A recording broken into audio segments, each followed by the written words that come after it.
So on behalf of the Milwaukee Area Reading Council, Central Wisconsin Reading Council, and the Northeast Reading Council, we would like to welcome everyone to tonight's event featuring Dr. Donna Scanlon, Learning to Read Words, It's Not Just Phonics. As I said, I'm Kathy Champeau, and I am co-president, along with Dr. Tanya Mertzman-Habit, of the Milwaukee Area Reading Council.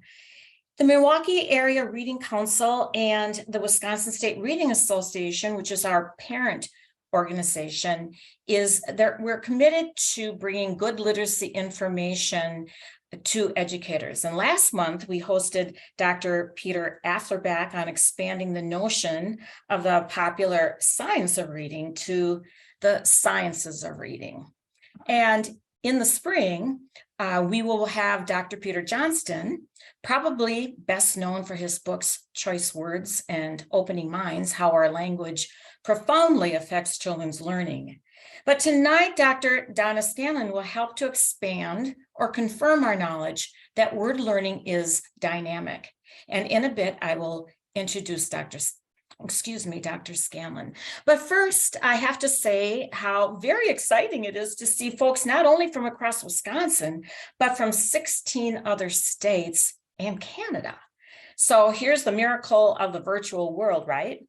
We have folks from the East Coast to the West Coast and states in between: California, New York, Illinois, Minnesota, Michigan, Massachusetts, New Jersey, Idaho, Georgia, Texas, South Dakota, South Carolina, Colorado, Vermont, Washington, and Arizona.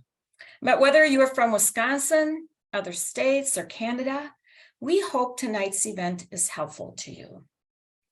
We would also like to welcome longtime friends of WSRA who registered: Regi Routman, Sheila Valencia, Janet Richardson, and Peter Johnston. And if you are not a member of a local Wisconsin State Reading Association Reading Council, you can become a member by going to the Wisconsin State Reading Association's website, WSRA.org. So that again is WSRA.org, to find out where your council is located. And if you are not a member of WSRA, you can also become a member on the WSRA website as well. So what's so great about belonging to a local council as well as WSRA is it gives you an opportunity to network with other educators who want to promote literacy in our state and to grow our expertise. And the good thing is, if you belong to one council, you can attend other council events. Also, if you go to our website, WSRA.org, you will have a sneak peek into our upcoming conference, which is being held February 9th through the 11th at the Wisconsin Center in Milwaukee, entitled Listening to Our Past, Embracing Our Present, and Speaking to the Future. The WSA conference is recognized as one of the best in the country because of the caliber and diversity of speakers who present a wealth of knowledge about the complexity of literacy learning, and registration is open. Also, mark your calendar for next week, Thursday, the same time, same place, same station, for a live Q&A with Dr. Donna Scanlon from 5:30 to 6:30 Central Time. In the interest of time tonight, Donna will not be answering questions, but you can have your specific question answered next week if you email your questions to Milwaukee Area Reading Council, all one big word, no spaces. Again, Milwaukee Area Reading Council at gmail.com. And we will have that up at the end of the presentation tonight. And you can come back next week for an informal chat with her. We did that last time with Dr. Peter Afflerbach, and it was great. We had a great conversation. So here's what we know. Literacy is complex because our kids are complex. Because our students are not homogeneous, their needs are not exactly the same. Our mission is to deepen our understanding of how we meet the literacy needs of all of our diverse students. Whether you're in professional circles or listening to the popular press, teaching reading seems to have been reduced to teaching phonics. And phonics decoding seems to be what word learning is about for many. Tonight, Dr. Scanlon will help expand what has been severely narrowed. Now, Dr. Scanlon's vita is quite extensive, so I'm only going to give you a glimpse into her expertise. She is a professor emeritus in the Department of Literacy, Teaching and Learning at the State University of New York, Albany. For many years, she has been affiliated with the university's Child Research and Study Center and served as their director. This is an organized research center that focuses primarily on reading development and reading difficulties. Most of Dr. Scanlon's research has been supported by grants from the National Institute of Child Health and Human Development and the United States Department of Education. She and her colleagues developed an approach to early literacy instruction and intervention called the Interactive Strategies Approach, which has been found to be effective in helping teachers reduce the incidence of reading difficulties in the early primary grades. That model, ISA, has been successfully implemented by classroom teachers as well, by intervention teachers in small groups and in one-to-one contexts. So Dr. Scanlon has presented both locally and nationally and was a member of the International Reading Association's RTI task force.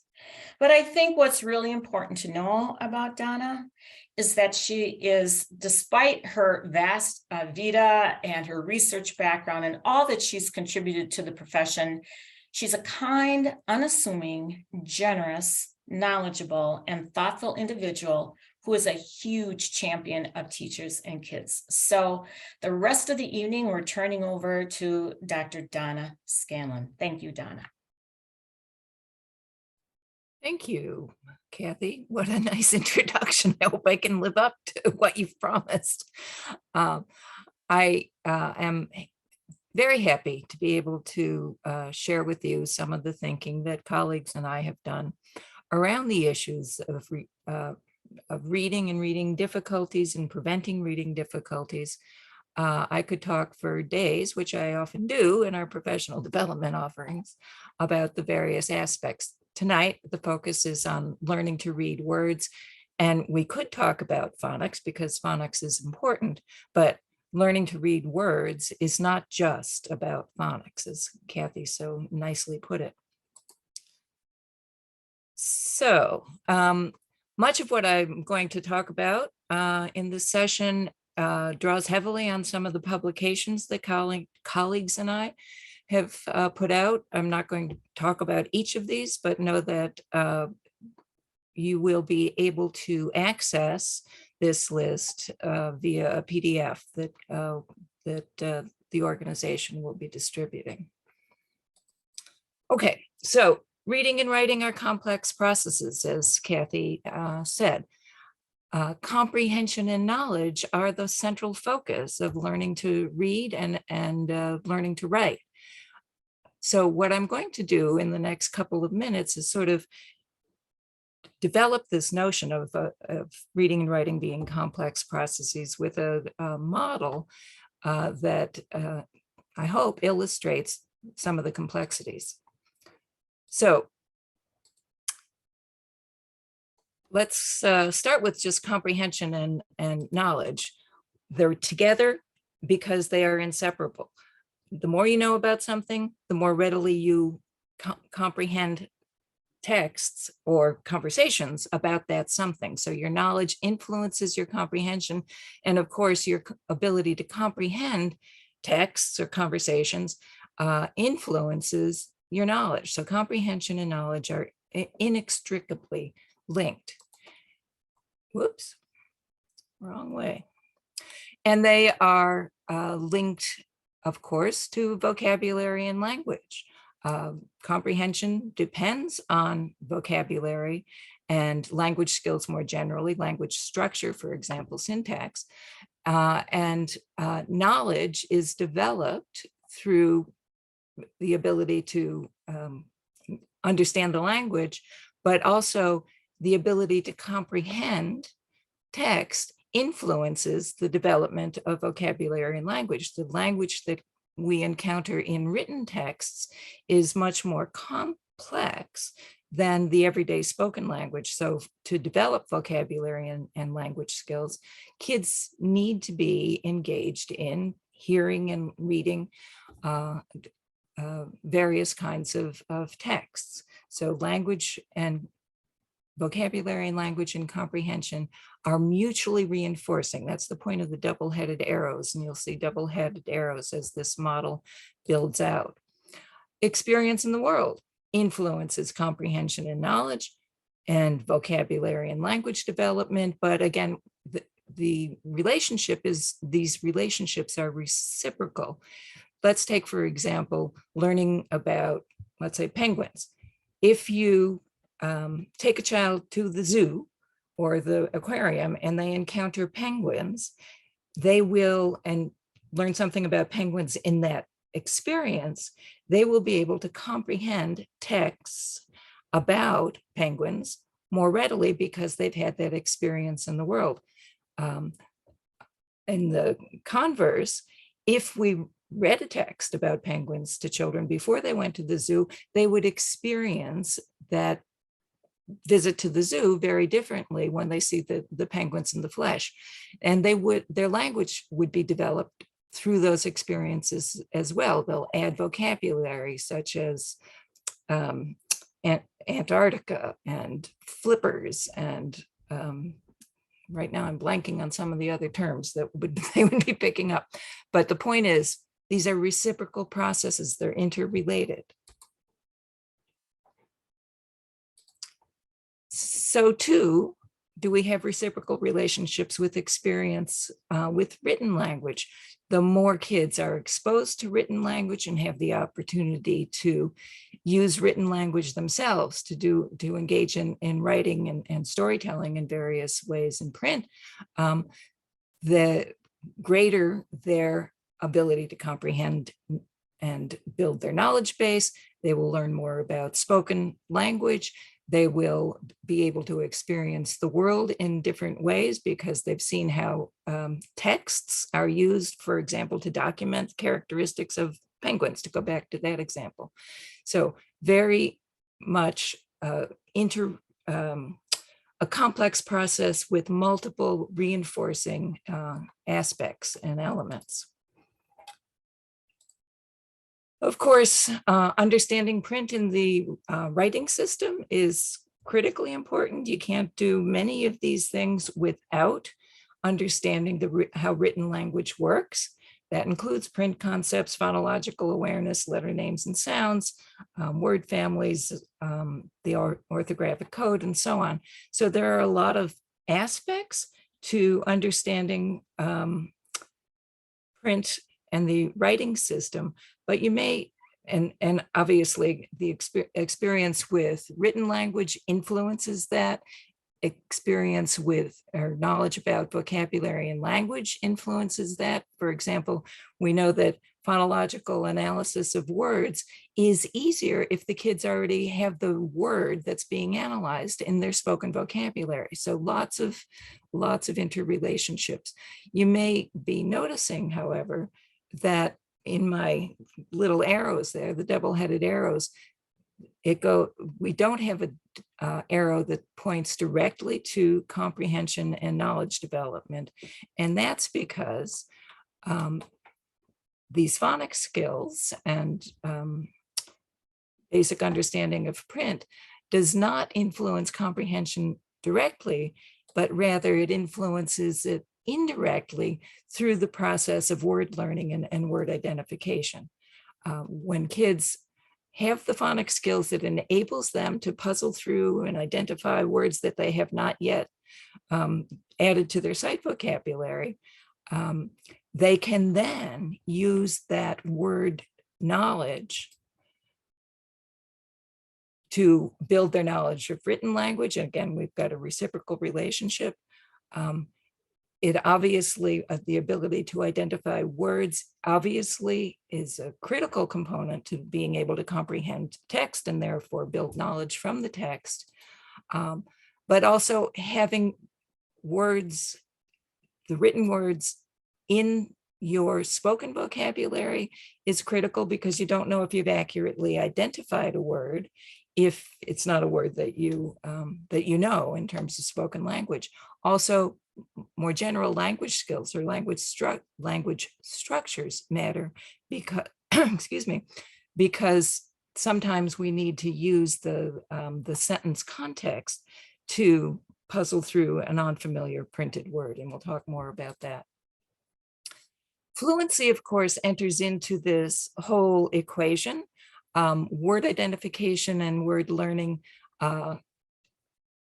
influence fluency.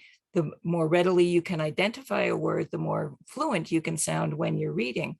But at the same time, being able to comprehend what you are reading, knowing what's going on in the text, influences your ability to apply the appropriate intonation and phrasing when you're reading. So fluency comes sort of in between skill with word identification and comprehension of the text and background knowledge that goes into that.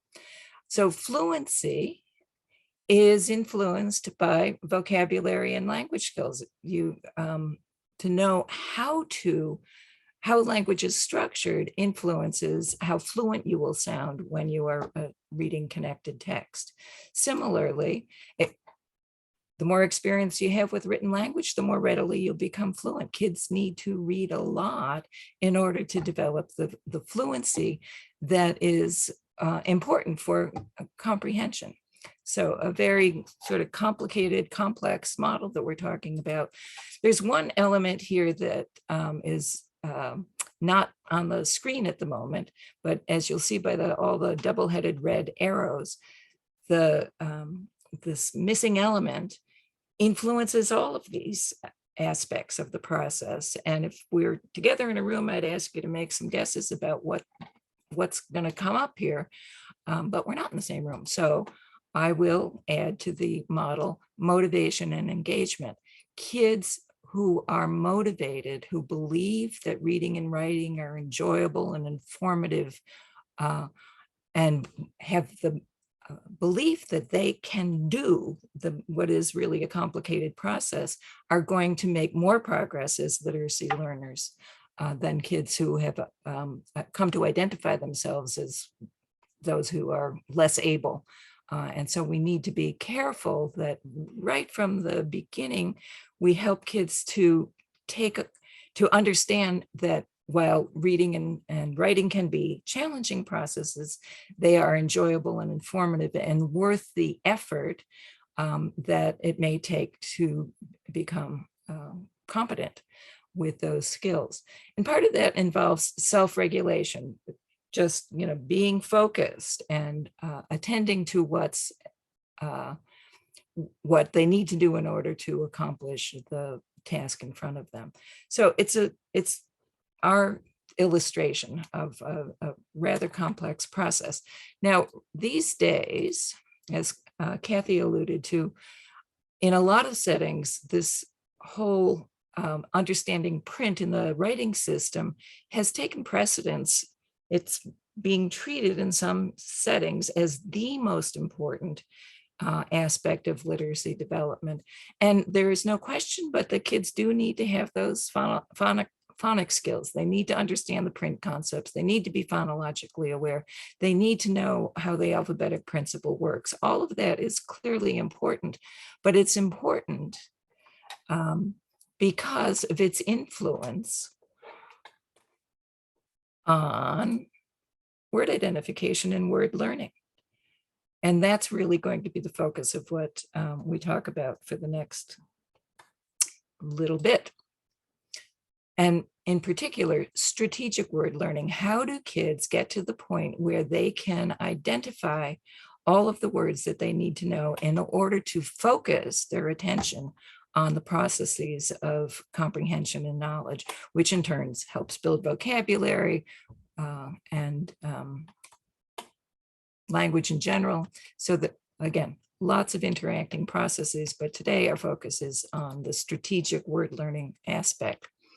So we know that fast and accurate word reading enables comprehension. And this number on the screen, proficient readers can effortlessly identify or read in excess of 40,000 words. I used to use the number 80,000, which people have different estimates. 40,000 is the low end of the estimate of how many words a proficient reader can read automatically. So obviously, we're not able to teach all of those words. So we have to think about how readers get to the point where they can do that. So if readers can't quickly and accurately identify most of the words in the text, they'll not have the cognitive resources needed to focus on meaning construction. If a little person or an older kid who's having some difficulties is really having to think about how to pronounce a written word, they are not able to keep much focus, if any focus, on the process of comprehension. So we really need to be thinking about how do we get kids to develop this amazing skill of being able to quickly and accurately identify in excess of 40,000 words. So I will focus most of this talk on the fact that effective word solving leads to accurate word identification, which across time leads to word learning or the development of sight vocabulary. So sometimes the word sight or the phrase sight vocabulary is used in reference to just the high frequency words, that the words, or sometimes it's words that cannot be, that don't follow precisely all of the letter sound correspondences. But sight vocabulary, the way I use the term, refers to all of the words that can be identified automatically and effortlessly and in all contexts. And that's the 40,000 to 80,000 number that we were talking about a minute ago. So what we'll be talking about is that word solving, figuring out an unfamiliar word, leads to word identification, deciding that, oh, that's what that word is. And over time, word identification leads to word learning, or in other words, it leads to building one's sight vocabulary. So we need to be thinking about particularly this issue of word solving. How do we help kids figure out the unfamiliar words that they encounter in text? So theory and research related to the development of sight vocabulary has been going on for a long time. But one of the things that is pretty well agreed on is that reading is the main way sight vocabulary is built. What does that mean for teachers? That means we need to make sure that the kids are doing a lot of reading, because most of the words that become part of the reader's sight vocabulary are words that they have effectively puzzled through and accurately identified while they are in the process of reading connected text. Scher referred to this as a self-teaching mechanism. Words are learned through effective word solving while reading. And Linnea Airy, who probably most teachers are fairly familiar with her phase theory at this point, talks about how kids move from being pre-readers, or before they can identify words on their own. They move through a series of phases. So at the pre-alphabetic phase, they attend to maybe the context, so they can identify the word stop on a stop sign, but if you put the word Pepsi on that sign instead of stop, they'll still call it stop. So pre-alphabetic, they attend to things that are not relevant to reading in a typical context. The next move for most kids is using partial alphabetic information. So maybe the beginning letters and sounds. The next phase is what Airy refers to as full alphabetic, where the kids really are able to look all the way through the word, think about the letter sound correspondences, and identify the word in that way. But as we'll talk about, there's a lot of words in English that are not fully decodable given the decoding elements that are typically taught. So we need to be thinking about how we help kids overcome those, some people will call them irregularities. The next phase of development for word learning is what Ari refers to as the consolidated phase. That's where kids are able to process larger orthographic units. So TION, ING, word families like ILD, and so on. Kids are identifying larger, readily identifying larger orthographic units, and that helps them to more quickly identify unfamiliar words. And the final phase in Ari's theory is the automatic phase, where the kids just know the words. You look at the word, or we look at the word, we're mostly all automatic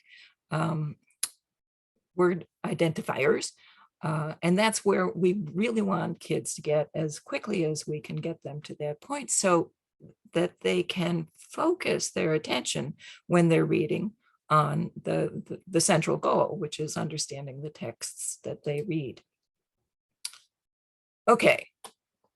So as kids develop, as Ari suggests, the use and utility of the sources of information available to support word solving and word learning shifts. So novice readers are attending to certain things, developing readers, and maturing readers. It's a process that they move through before they become proficient readers. So novice readers are learning about foundational print concepts. They're learning that there are things called letters and words. They're learning that print moves from, that when we look at print, it moves from left to right. They're learning things that need to be in place in order to move to later phases. But kids at this point know little or nothing about the alphabetic code, and that's why they're identifying stop on a stop sign, even when the word says Pepsi. They rely heavily on pictures and on predictable patterns in text, if they are engaged with texts that have predictable patterns. And they may begin to attend to beginning letters and sounds if their thinking has been guided in that way. As readers develop, they begin to learn about the code, and that's clearly important. They rely on partial alphabetic information in conjunction with contextual information, and that of late, using context as a piece of the word solving process is frowned upon in some contexts, but for kids at the very beginning stage, at least, it's absolutely critical that they learn to use other sources of information because they don't have full command of the alphabetic information. As they are maturing, kids, readers know more and more about the code, and they rely primarily on alphabetic and orthographic information. They have enough skill with the code to figure out most words, particularly when they confirm their attempts at identifying the words by using context.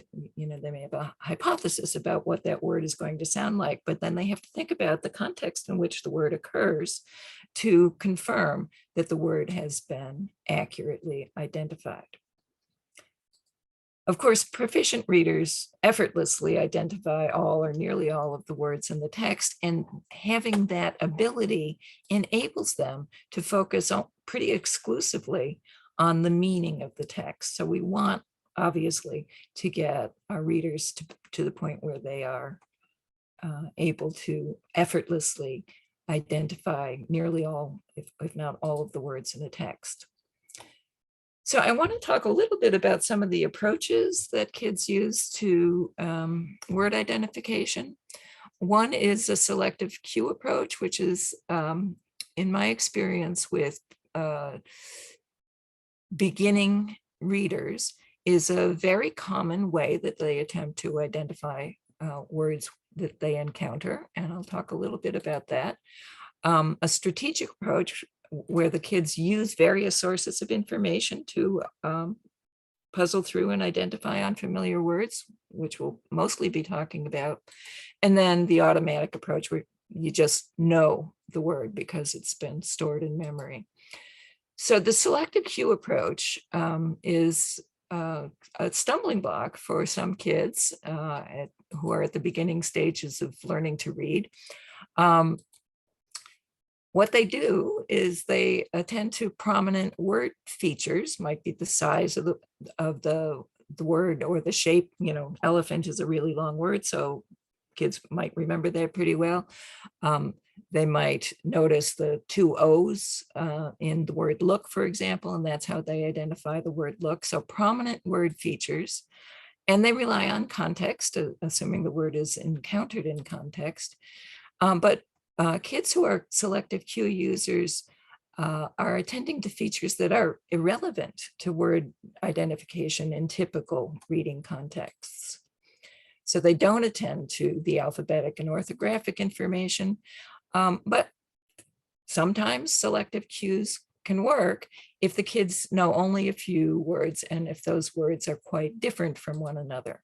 So for example, these words, the, is, cat, and yellow, are different enough that if they were on a high frequency word list, for example, the kids might be able, if there aren't any other words that look like them on that list, they might be able to identify those words. So this selective cue use became particularly evident to us years ago when we had a clinic at our center, and we were getting ready for some of our intervention, or for our first intervention study. One of the tutors was working with a little boy who was a first grader, who was there at the clinic because he was having some difficulty with reading.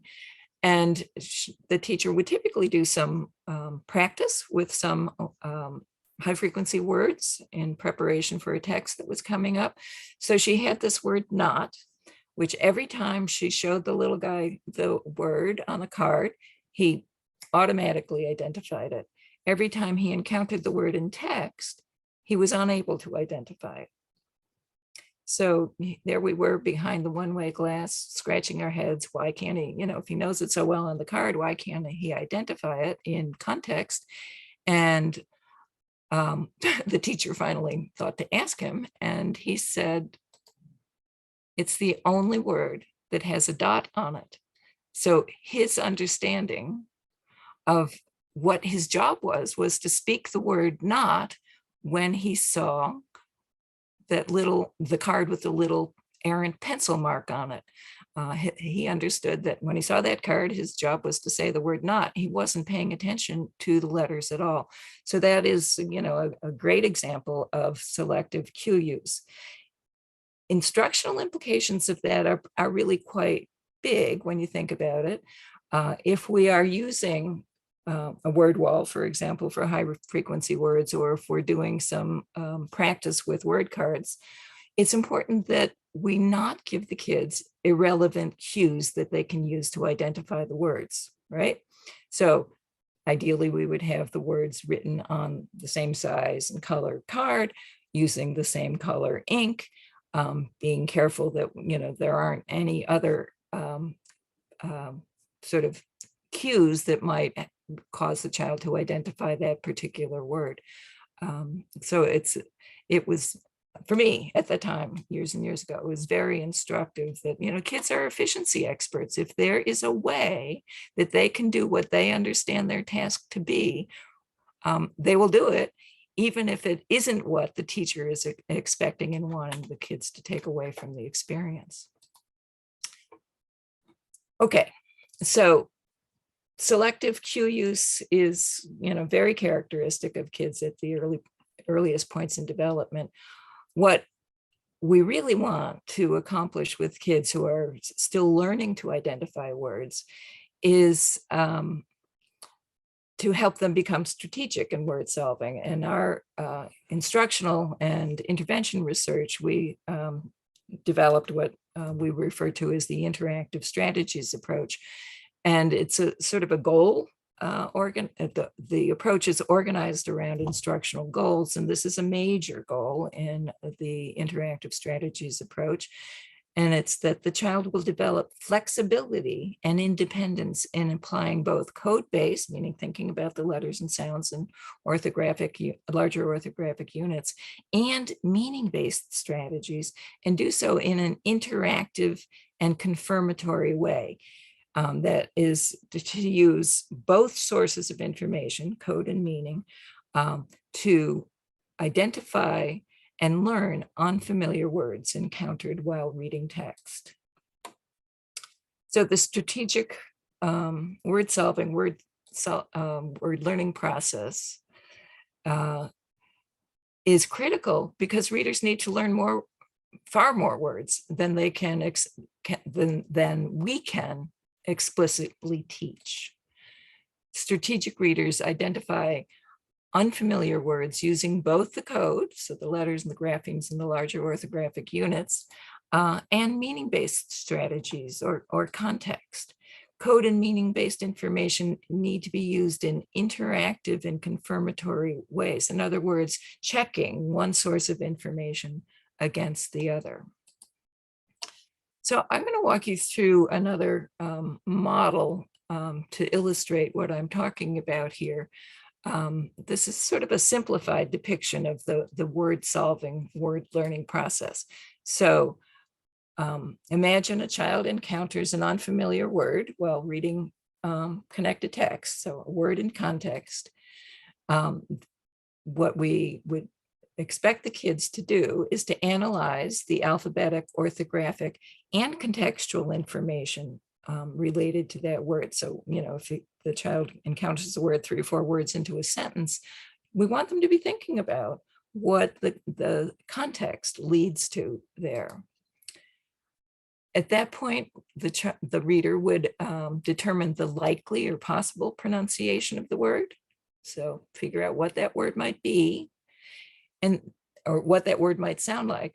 And then sort of ask himself, is it a word in my listening vocabulary? If it is, the next question would be, does that word make sense in context? If it does, I should say, then the reader would confirm the word's identity and continue reading. In the process of doing that, the word is more likely to be readily identified on subsequent encounters, but that's especially likely if the reader paid sufficient attention to the word's orthography. Sometimes context is so strong that the kids don't really need to attend very much to the orthography. And as a result, the kids won't necessarily add words that they seem to have figured out to their sight vocabulary. So as soon as we can, we need to make sure that the kids are really thinking about the letters and sounds in the words that they're attempting to identify. Of course, sometimes the answer to this question is the word in my listening vocabulary. Sometimes the answer is going to be no. And when that happens, we want the kids to try different pronunciations for some of the letters and or to reconsider context. So you need, what else can I do? What else would make sense here? What other sounds might these letters represent? And in doing so, the child would once again determine a possible pronunciation and then move through the steps again. Is that a word in my listening vocabulary? If yes, does it make sense? If yes, confirm. And the word begins to be added to the learner's sight vocabulary. Of course, sometimes the answer to this question might be no. And when that happens, once again, we would want the learner to try different pronunciations for some of the letters and or to reconsider the context and move through this system again. So the point here is that word solving and word learning involves a lot of cross-referencing of code and meaning-based information. Right. So in the research that colleagues and I have been doing over the years, and we've had basically 5 fairly large scale instruction and intervention studies. We used the list of strategies that's on the screen right now. We taught the strategies explicitly, and we encouraged the kids to commit the strategies to memory so that they would be able to access the strategies when they're reading on their own. Our goal is to develop independence in word solving, right? So this strategy list, which includes 4 code-based strategies and 4 meaning-based strategies, as I said, has been used in studies going across the age grade continuum from kindergarten up through, I guess the oldest group is 7th graders. And obviously, we're not going to teach strategies like this for kids who are already quite proficient at reading, but kids who are having difficulty with the word solving process. Now, one of the things that happened with that strategy, go back to this for a second, with that strategy list is some people, because check the pictures is the top item on the list, some people thought that kids should always check the picture first, but that was never our intention. It appeared as the first strategy on the list, and we would introduce the strategies typically, mostly one at a time. The first couple were sort of introduced around the same time, but we would expect beginning readers, novice readers, may very well be the case that they can only look at the pictures, check the pictures, because they don't have skill with any of the alphabetic parts of the process yet. So, but because people were misinterpreting that position of the check the pictures strategy and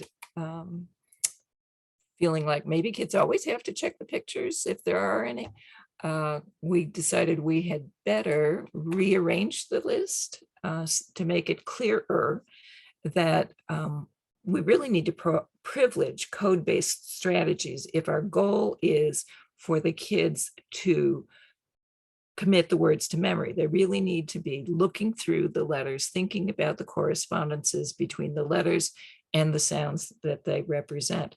But for many words, as we'll talk about in a minute, simply relying on letters and sounds or graphemes and phonemes is insufficient, because many times in a language like English, there are enough departures from the letter sound correspondences that are typically taught that simply relying on the code will not work.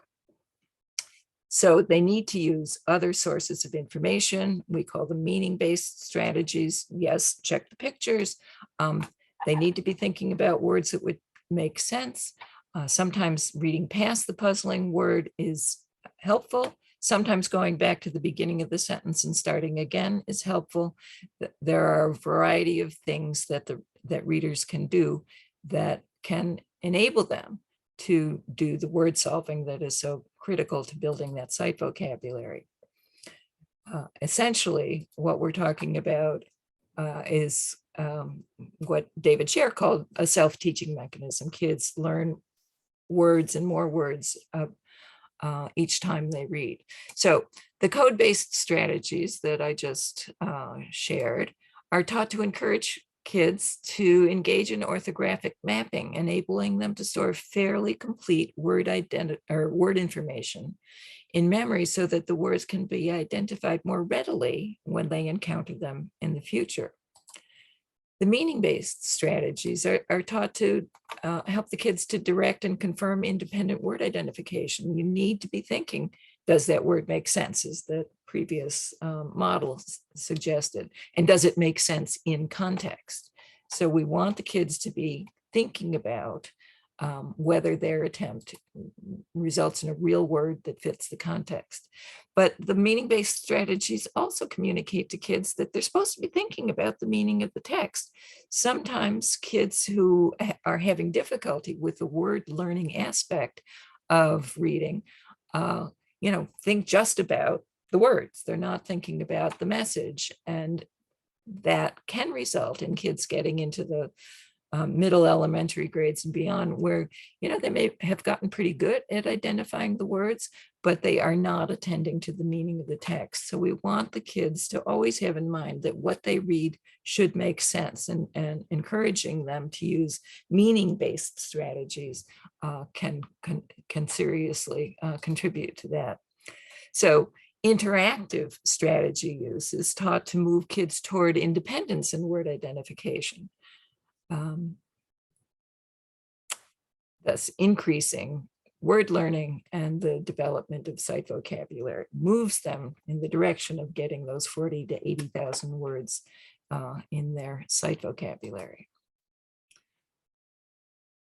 All right, and here's the strategy list again, and I want to draw your attention to one particular strategy on the list that teachers have told us it seems particularly powerful when they're working with beginning readers and with older readers who experience difficulty. And that strategy that's been particularly powerful is this notion of trying different sounds for some of the letters, especially the vowels, which over time we abbreviate to being flexible with the vowel sounds.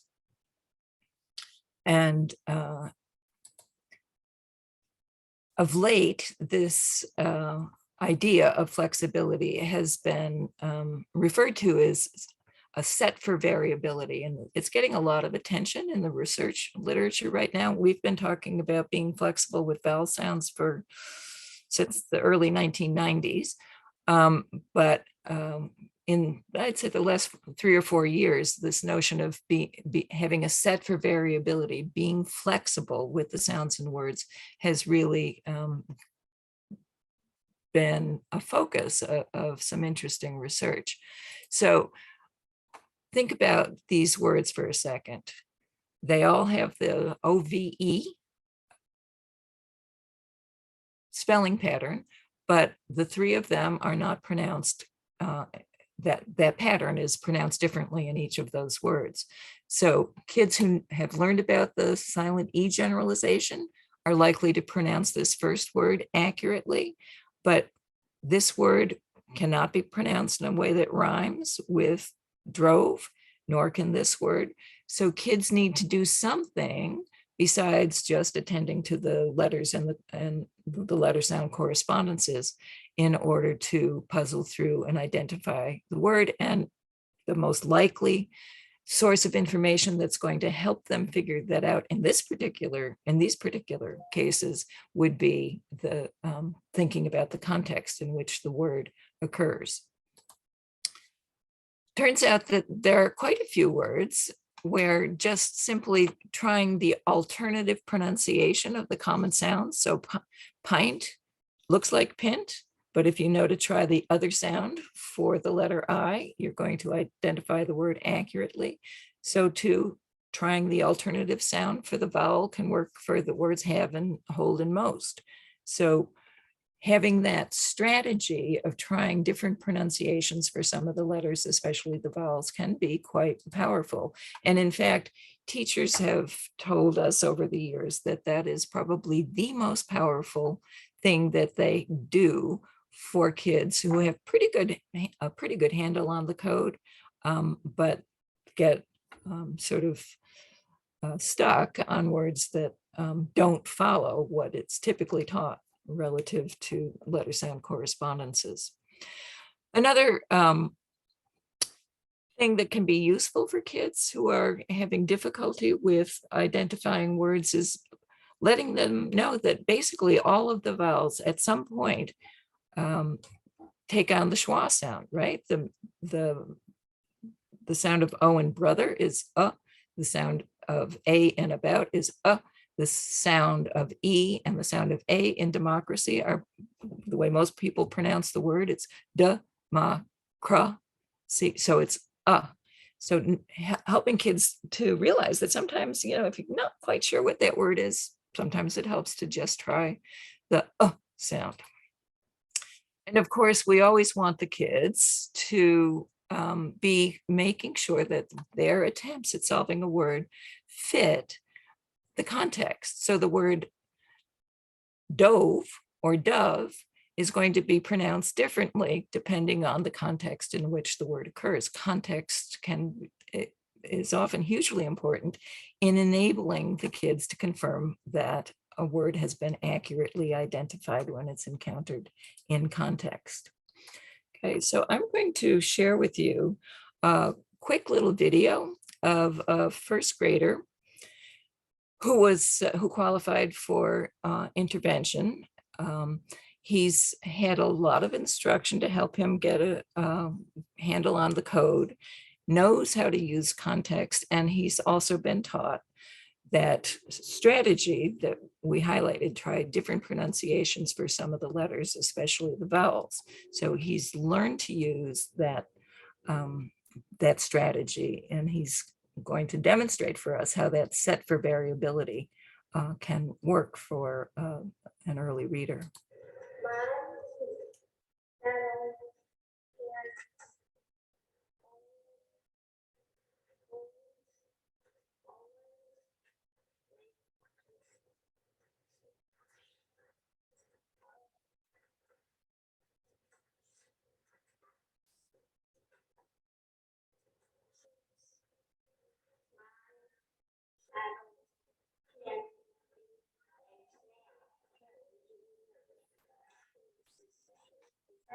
And this one right here, I saw that you were trying to break it up and you got the all, and then I heard all ways. So the beginning definitely looks like could be all. Does this part look like it could, look at it? Does this part look like it could say ways? No. Okay, what do you think it could say? Okay, don't look at me.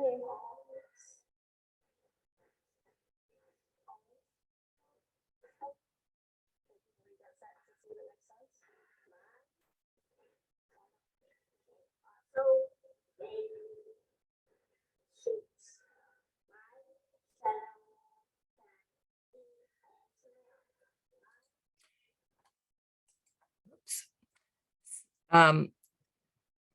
Two things I wanted to mention relative to that video clip. One is that the child did, three things actually. The child did continue to look at the word shapes until he and fiddled with the sound of the A until he came up with a word that made sense in the context. So he was using the code, he was using that set for variability, and he independently confirmed that that word was shapes. You can tell by his voice that, oh yeah, shapes. I'd also mentioned that this word also tripped him up a little bit. And I suspect that that's because he did not use the word also in his spoken language. And so he thought about the beginning part of the word, and always is what he said, which sort of makes sense in the context. But the teacher brought him back to the word and got him to think about it in parts. So break the word into smaller parts can be a useful tool as well, and is one of the strategies that he did try. He said all, and then he said always, made sense. So he was using multiple strategies to puzzle through and identify that word. So look at this model again and think about what this little guy did in the process of trying to identify that word shapes. He analyzed the orthographic information, clearly was using the context, tried, I can't remember exactly what he said, it was something like shops, possible pronunciation, knew that wasn't a word, went through the process of thinking about different pronunciations for some of the letters, came up with another pronunciation, recognized it as a word, decided whether it fit in context, confirmed, and probably on subsequent encounters, he will more readily recognize or identify the word shapes. Now, word solving and that set for variability with vowel digraphs also works. So let's think about the text. That is a great toy. A reader might think about the EA pronunciation as in beat. So might say this is a greet toy, would reject that pronunciation because although greet is a real word that the reader has heard before, it doesn't make sense in context. Child with a set for variability might attempt another pronunciation of the EA as it's pronounced in the word head. That's a gret toy. That's not a real word and certainly therefore doesn't fit the context. So the reader would go on again to try a different pronunciation for some of the letters. In this case, again, the EA pronounced as in steak. That is a great toy. So the point is that readers who understand what to do when puzzling over a word, knowing this strategy of having a set for variability, in addition to all of the other strategies that we have briefly talked about, will be more successful in solving the word and over multiple successful word identification attempts will begin to add the word to their sight vocabulary. So there's that model again. Thinking about possible pronunciation, checking, is it a word in my vocabulary? Asking, does it make sense in context? And when confirmed, the word does potentially get bumped up in terms of its availability on future encounters for identification. So, but throughout, it's important that the reader pays sufficient attention to the word's orthography. If the kids can figure out a word without really looking at the context, or I'm sorry, without really looking at the letters and letter combinations, they are unlikely to add the word to their sight vocabulary. All right, so I'm going to show another quick little video, which is actually not very quick. It's a fairly long video. So I think I'm going to save this video and share it with you next time we get together. I'm mindful of your time and I don't want to extend this, but essentially what this video will show is the teacher of older kids, fourth graders who are in an intervention setting, and he explicitly teaches them how to be flexible with the sounds in a diagram, a vowel digraph, trying different pronunciations for each of the sounds, for each of the letters. So he, in this video, he actually uses the EA digraph and teaches the kids explicitly about how to try the sound, the two sounds for the first letter, the two sounds for the second letter, and ultimately shows them how this is done in context.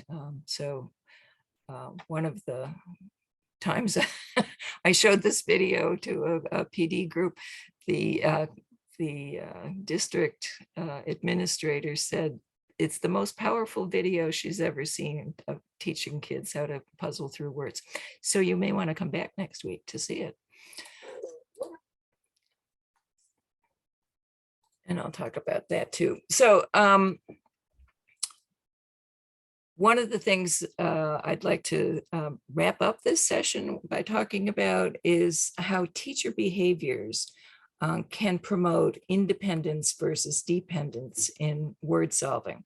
So the little boy that we saw figuring out the word shapes was really quite independent in terms of looking at the word, trying the word, and ultimately confirming that he had identified the word accurately. But one of the things that you saw the teacher responding to was his tendency to look to the teacher to confirm, look to the teacher for help in figuring out the word. So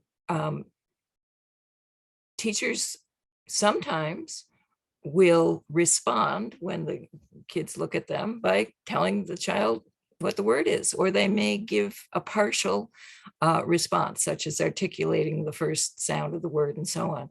So a teacher response like that has the potential to promote dependence on the teacher. The child is going to count on the teacher to do a lot of the thinking around the word solving. A teacher response that would promote independence would be if the teacher continues to look at the word rather than making eye contact with the child. That's big for a lot of teachers that we've worked with over the years. They, child looks at you, you have a tendency to look at the child. But when you do that, you're taking the child's attention away from the text. So teacher who continues to look at the text, it's more likely that the child will continue to look at the text. Or if the teacher feels like she really needs to do something, she might say, what could you try there? Or she might remind the child of word identification strategies that have been recently taught, so that the child has some ideas of how they might help themselves with a particular word. Here's another scenario that's pretty common. The child reads many unfamiliar words with a rising or questioning intonation. What does a teacher do that promotes dependence? The teacher might confirm or disconfirm that, no. So the child's going to get to the point where, essentially the teacher is doing that confirmation step rather than the child needing to do the confirmation step, him or herself. Therefore, when the child is reading without teacher guidance, who's going to do the confirmation? Maybe no one, including the child. The child might just keep reading, even though the word has not necessarily been accurately identified. What might the teacher do to promote independence? First of all, teachers need to wait until the child has read far enough so that they recognize, the teacher needs to wait for children to do the confirmation, basically. They need to say nothing and keep their eyes on the text. Or if they need to do something, the teacher might prompt for confirming and disconfirming. So keep reading, you might say to the child, or reread to see if that makes sense. So essentially turning it over to the child with the goal of helping the child to ultimately become independent. Another common thing that kids can do when they're learning about written language is produce words that don't fit the context. Teachers tend to monitor for the kids, so the teacher might ask, does that make sense? And often in our observations, that happens before the child has read far enough along to realize that meaning has been lost. So again, the teacher is doing the thinking for the child rather than encouraging the child to do his or her own thinking. So to promote independence, the teacher should try to avoid commenting on word identification errors until the child has read far enough along to notice that something doesn't make sense.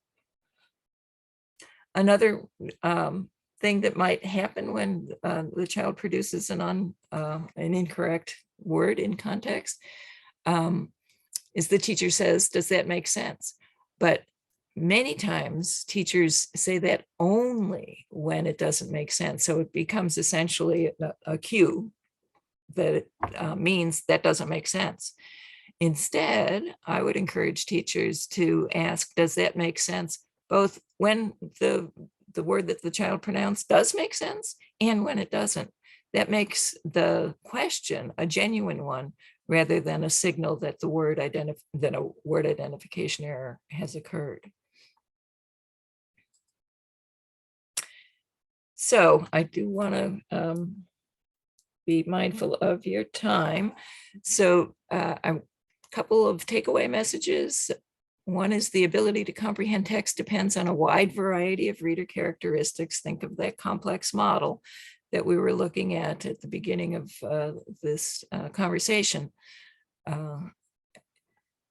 We know that proficient readers can effortlessly identify tens of thousands of words. Most words are learned through effective word solving while reading. So, as I've said many times, kids need to do a lot of reading, and they need to do a lot of reading of text that has some challenges, but not so many that the child can't make much sense of what it is they're attempting to read.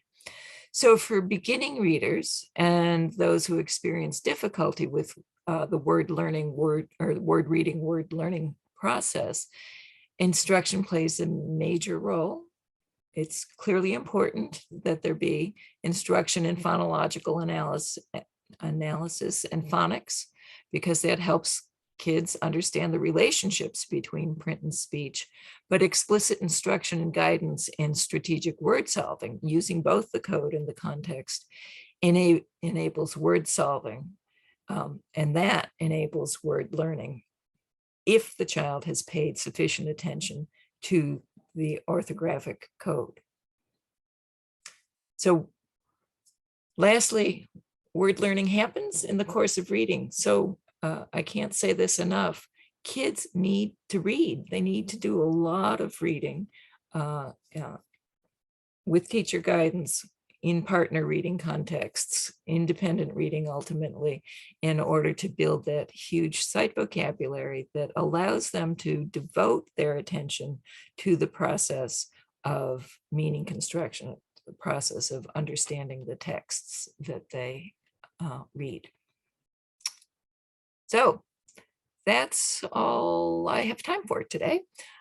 Next week, we will talk about, I'll share that video that I elected to skip. I think it's a really useful video, and we'll address any of the questions that you have. So thank you for your time. This is a crazy time of day for many people, I realize, so I appreciate your taking the time.